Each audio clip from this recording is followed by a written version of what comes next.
nearest to the great, when we are great in humanity. Well, Jai Hind to respected ma'am and Jai Hind to everybody present over here. This is Vanshika Sagar, student of Masters of Arts in Political Science. And today, I'm going to present a PowerPoint presentation on a topic, political thoughts of Rabindranath Tagore. So first, I'm gonna tell you why I choose this topic. Rabindranath Tagore.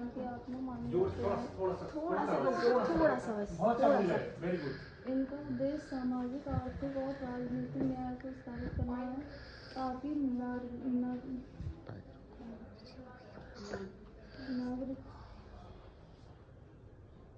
संविधान के भाग 4 में अनुच्छेद 36 से 51 तक दिए गए हैं। ये सिद्धांत आयरलैंड के संविधान से प्रेरित हैं, जिन्हें संविधान सभा में भारतीय संविधान में अनुकूलित राइट्स यानी कि मौलिक अधिकार का परिचय। मौलिक अधिकार हमें व्यक्ति की मूलभूत आवश्यकताओं को पूरा करने के लिए संविधान द्वारा, जो कि 26 जनवरी 1950 को लागू हुआ था, दिया गया था और इसकी रक्षा न्यायपालिका द्वारा की जाती है। तो जो व्यक्ति के मौलिक अधिकार हैं उसकी मतलब कि मूलभूत जीवन जीने के लिए बहुत अति आवश्यक है। जैसे कि फॉर एग्जाम्पल फॉर एग्जाम्पल जैसे कि किसी को आने की स्वतंत्रता, जो कि 19 में बढ़ित है। टॉपिक है वो है मौलिक अधिकार, फंडामेंटल राइट्स। तो अभी मुझसे जो पहले आई थी वो काफ़ी कुछ बता चुकी है। मैं नेक्स्ट हाँ, जो मौलिक अधिकार है वो भारतीय संविधान के भाग 3 में है, जिसे ब्रिटेन का मैग्ना कार्टा भी कहा जाता है और इसे अमेरिका के संविधान से लिए गए हैं। मौलिक जो अधिकार है वो और रिपोर्ट 1928। मैं चाहता हूं कि एक बार हमारे जितने भी गुरुजन बैठे हैं, मैं दिल की गहराइयों से मैं अपने सभी गुरुजन का मैं प्रणाम करता हूं। एक बार मैं चाहता हूं कि आदरणीय मैम के सम्मान में एक बार मैं चाहता हूं जोरदार तालियां परिचय करना जरूरी बनता है, क्योंकि इंसानी फितरत होती है। मेरा नाम अभय कुमार गौतम है और मैं बरेली कॉलेज बरेली का स्टूडेंट हूँ और BA भी मैंने यहीं से किया है। और मैं अभी My dear friends, my name is Amit and today I am going to tell you about a person who taught the world the real meaning of strength, spirituality and unity. Now we will proceed to the introduction part. Next slide. Swami Vivekananda का जन्म 12 जनवरी 1863 कोलकाता में हुआ और इनका असली नाम नरेंद्र नाथ दत्त था। ये रामकृष्ण परमहंस के शिष्य थे। 1893 चिकागो के वर्ल्ड पार्लियामेंट ऑफ रिलीजन में इन्होंने Hello, good morning teachers and hello my friends. My name is Priyanshi Singh, student of MA Political Science in first semester. My topic is भारतीय संविधान की प्रस्तावना। Next slide. भारतीय संविधान की प्रस्तावना क्या है, आखिर इसका आधार क्या है और हमारे संविधान में इसको प्रस्तावना को कैसे वर्णित किया गया है और ये क्या संविधान में प्रस्तावना का भाग है या नहीं है। आज प्रेजेंटेशन के माध्यम से मैं आपको बताऊंगी कि क्या है। आज का मेरा PPT है मौलिक अधिकार। मेरे सारे लोग लाए हैं, मेरा भी क्षमा करना है। तो मौलिक अधिकार है भारतीय नागरिकों के लिए बुनियादी ढांचे दिए गए हैं और मौलिक अधिकार भारतीय संविधान में 6 प्रकार के होते हैं। जैसे 7वां था वो हटा चुका है। तो पहला है समानता का अधिकार, दूसरा स्वतंत्रता का अधिकार,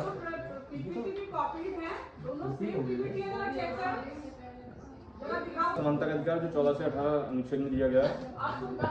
Everyone, teachers and my respected classmates, I am Garima Goswami and I would like to take you back more than 200 slide.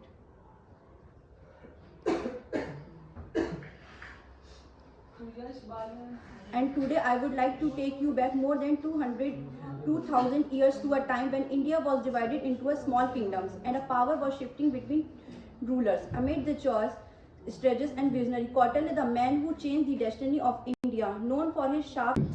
Today I am Suyash Balan presenting before you my comparative analysis of Nehruvian socialism and Gandhian socialism. The reason why I chose this topic was, first, I like comparative politics, and second, this nation is shaped by Mahatma Gandhi's thought. कोई उनके thought को follow करे या ना करे, बात सब करते हैं। भले वो लेफ्ट साइड का पैराडाइम हो या राइट साइड का पैराडाइम हो. And the reason why I chose Nehru was कि नेहरू का थॉट प्रोसेस वो जिस देश को शेप करा है. वो हमारे फर्स्ट पीएम थे, उन्होंने पॉलिसीज बनाई, उनकी morning everyone, my name is Sania नाज एंड मैंने जो प्रेजेंटेशन बनाई है वो फंडामेंटल राइट्स पे बनाई है. बहुत लोगों ने बना दी है इस पे, तो फिर भी मुझे कोई आइडिया नहीं था, वरना मैं दूसरे पे बनाती.